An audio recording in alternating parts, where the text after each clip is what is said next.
शरद पवार हे स्वतः बारामतीमध्ये पोहोचलेले आहेत आणि यावेळेस तुतारी वाजवून शरद पवार यांचं स्वागत या ठिकाणी करण्यात आलेलं आहे।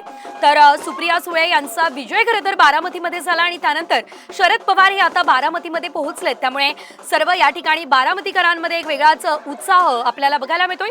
युगेंद्र पवार हे सुद्धा शरद पवार यांच्यासोबत उपस्थित असताना आपल्याला या दृश्यांमध्ये दिसतंय। मात्र महिलांकडून शरद पवार यांचं औक्षण केलं जातंय, त्यांचं स्वागत या ठिकाणी केलं जातंय। त्या दरम्यानची आपण ही या क्षणाची साम टीव्हीची एक्सक्लुझिव्ह दृश्य पाहतोय।